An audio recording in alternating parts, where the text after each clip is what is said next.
Yesterday I quit my new nanny position with this new family. Hair is my distraction. Yeah, I'm still slightly annoyed. So this family is quite funny.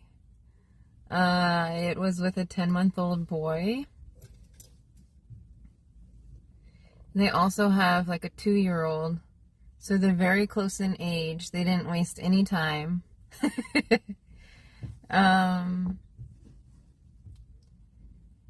They say that the problem child is the older one, and I took care of the really easy baby. He is so sweet. But I could tell that he was basically like a 40-year-old man in a 10-month.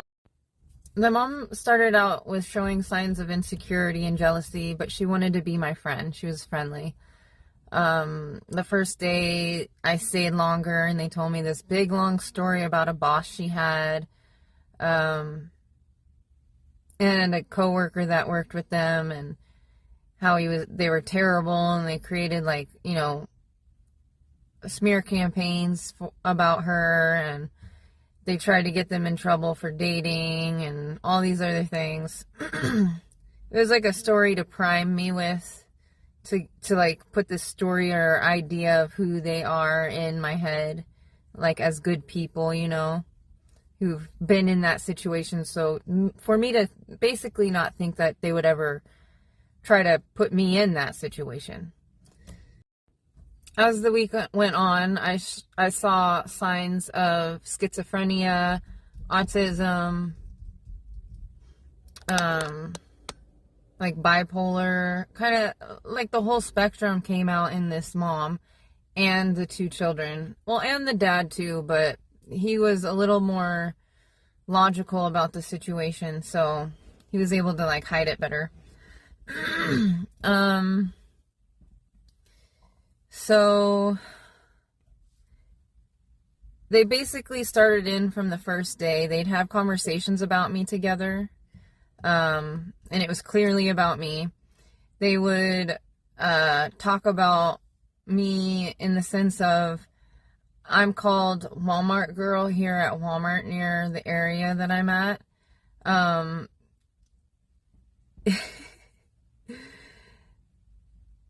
I'll have to tell, basically when I go to Walmart, or anywhere usually, I'll just be shopping, and if anything happens in regards to me, I'll just kind of state out loud when I'm thinking about it. And so I became Walmart Girl at Walmart. And basically, everyone's so nosy, you could just start talking in a normal tone, just while you're shopping. And they'll hear everything you have to say, and there's really nothing they can do about it. So that's basically what I do. And I'm not mean or anything, and I just go about my day as if I'm talking to my family or something like that, like being honest and stuff. So, Walmart Girl. Yeah, they did research on me, and they found out I'm Walmart Girl.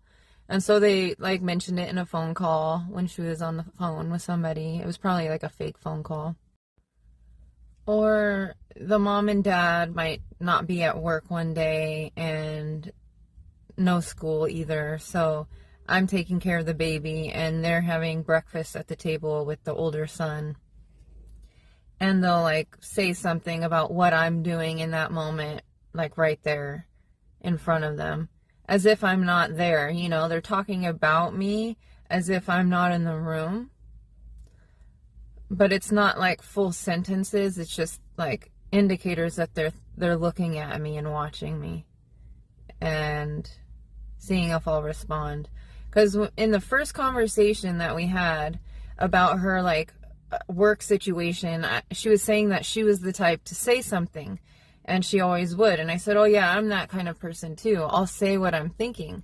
And so I think the whole thing was to test me and to see how far they could push me for fun. When I first met the 2-year-old, they had gone into so many stories about how terrible he was. and they were just comparing him to the new baby so much, and I already knew what it was, what the situation was like. So when I first met him, he was on the stairs, and like he was like nervous, and he was like hiding his face, like he wouldn't look at me throughout the first interaction. And I was like, it's okay, you know, I know that it takes time for them to warm up, and like I made him feel comfortable that it was okay he wasn't looking at me, and that I wasn't offended and stuff. So eventually I like saw his face, and he was nervous, just like the guy at the grocery store that I saw. Like he didn't want to show his face, and then when he did, it was the projection of like a Down syndrome or autistic baby. Like, so the new generation of parents, I don't believe should have ever had children. Like they can't even wait for the second baby for their real like programs to show. It used to take a long time, like maybe 50 years, 40 years for a program to show. And now it's sooner. It's like 30s. Yeah, it's just sooner. And so,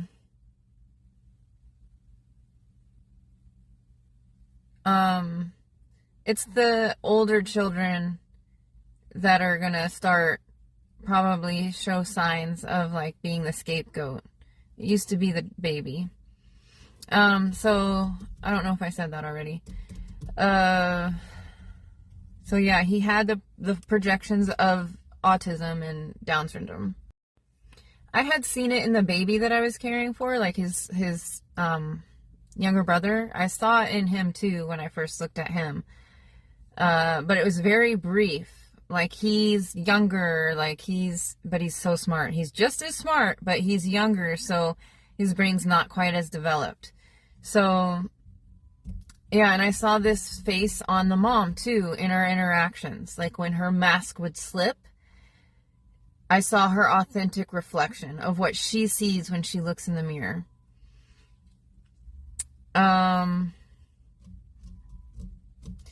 She used to make sounds, I'm kind of going off. She used to make sounds of like disgust whenever I was like in the moment with the baby. Like, I love babies, dude. I love kids, but babies are my favorite. And I fall in love like, oh. There was no denying that I enjoyed what I do or enjoyed what I was doing. And I think she would get jealous about that too. Like, she didn't like being a mom. It was just something that everyone told them to do, the dad too. You know, it's a program, and it's like, you don't realize how tough it can be. And yeah, if you're personality disordered, you don't like being a parent. And it's everybody now. So, she would make sounds of disgust because she hated the fact that I enjoyed her son more than she did. And, it was all the time when I was feeding him, when I was just playing with him. She would hawk loogies and like cough real loud to interrupt the moment or do other weird things. I have the disorder down, and I've been with so many families that the process is like, it's easy for me to get through. Because after about a month, usually it levels out, and they won't like try to like talk to me personally, and they'll get the hint that, and I communicate it. I take things, I handle things professionally. I don't, I'm gonna have to cut that. So I'm just professional, and they know that. So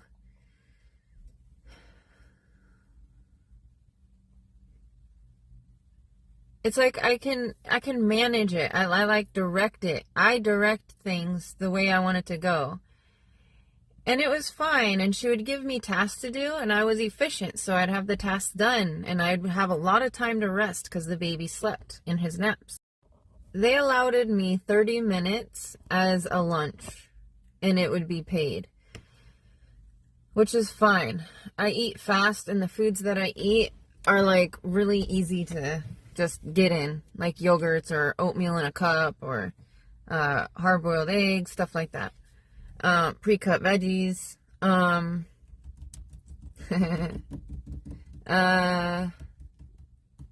So 30 minutes was allotted, and then they give me chores at the beginning of the day to do. It can be laundry, dishes, whatever. And they can add on more too, I don't mind. But, you know, this specific day, or most days, it was like a task or two, and then I would eat, and then I would have tons of time to rest. So I would meditate on the couch with my eyes closed and like meditation in my ears. I know it doesn't sound terrible, like all the stories, but there were many, many more. It was like all day throughout the day. So after all that, one day comes and I'm totally resting on the couch, and this day I actually had a lot of time because the baby was sick. The baby had throat. That's another thing. I showed up the day I quit, and the baby had nose, throat, and mouth disease. It's like a rash, like blisters all over his mouth, his forehead, his hands. There was this big one in the crack of his finger. And it was like, oh, so bad. Like a sore in the crack. Like, that's terrible. Like a terrible place to have like a blister just opening and opening. Anyways, so terrible. I have to look up if it's contagious, but I asked them when I was there, and they said that it is contagious, but they, as adults, had never had gotten it. So they were thinking that I would be cool with it. They assumed that I would be cool with it. They didn't tell me about it, and I showed up and I saw it. Which was ironic because the mom talked about it, like, I think the day before that. And I think she was priming me for it. Like, to see how I was going to react to it. So I didn't like the idea, but I was like, I'm here already, whatever, like, let's see. Like, I handle, like, sickness well, so whatever. It was just so gross, though. And so that was another thing, you know, and they kept adding days, and it would be the day, like, before they wanted me to come. Which was fine. I'm open, and so they were boundary testing the whole time, and, you know, I can handle it. I'm really flexible. I'm a flexible person. I've had to learn how to have boundaries. So I'm fine with this. Like, I don't mind doing everything she wants me to do and how she wants me to do it. It's the communication and how she's talking me through it. And if I have to be reminded again, you know, she talks to me as if I'm stupid. Because she does explain, like, oh yeah, we use this container and my husband keeps breaking it every time he tries to use it because he doesn't pay attention to how it's supposed to be specifically used. And she showed me the first time, but unless you physically do it, you don't remember. So I had to ask her again. And then it was like I broke it, you know, I broke it off, and then it was just like, I don't know. She's kind of just sarcastic and rude and like inconsiderate most of the time, and then sometimes she was nice, like randomly. I think they're being controlled through their spine, like their necks, do like pain receptors. The 2-year-old son, I think that happens when like people are present and they can't sexually control them.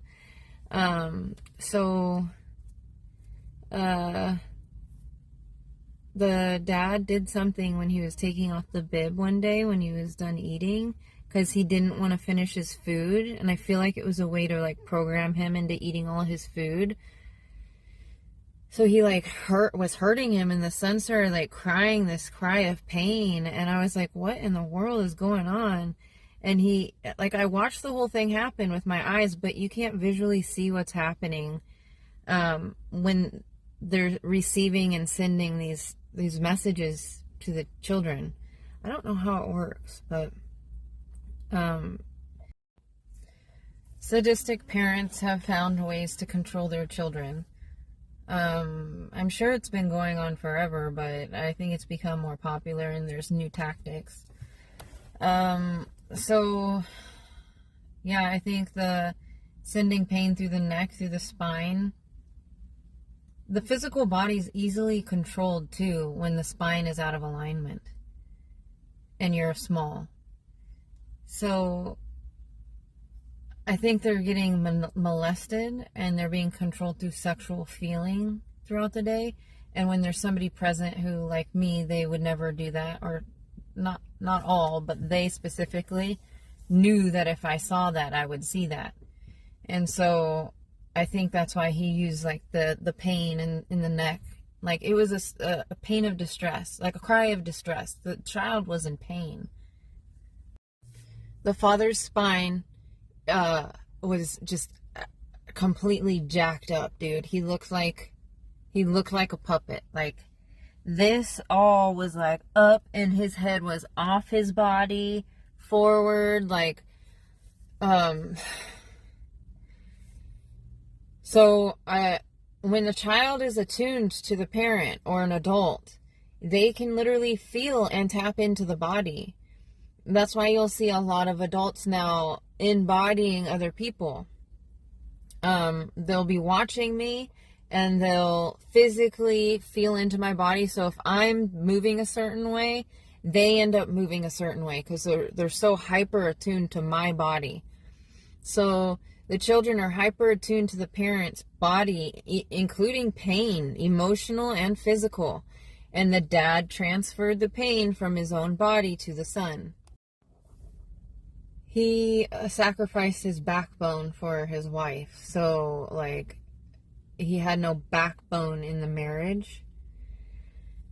Except for, I believe, programming her to be ugly and depressed because he can't, they all come together. They come together this way. So, I think she had programming from her dad of, like, schizophrenia. Like, she literally looked like an old man sometimes. It was so weird. Her body posture and everything. But his back was jacked. Like, yeah, I haven't seen a back like that in a long time. So she wore the pants in the relationship, for sure. He definitely took care of the kids more than she did. She was more of, like, spoiled. And they both work on computers too, so that plays a role. But his was like so bad that the poor guy. I feel for people who have, like, I mean, it's just terrible what you see out here with the spines. But yeah, something on the dark web where they like go and they find ways to control people. I have no idea. But yeah, the spine now, like, if you aren't active in your spine, you will be controlled. If you aren't active in the self, in your self-esteem and producing self-esteem, you will be controlled through micro validations out here in public, in traffic, at the gym, micro validations. They just feed into your mind, And then if you stay somewhere, and then they have the capability of taking it away. I'm kind of branching off, but take away the validation. It's your own doing, though, your body. Like, whether it's good or bad. It's your own doing. So I don't feel bad for them. I feel bad for the body. Like, I could never live in pain like them.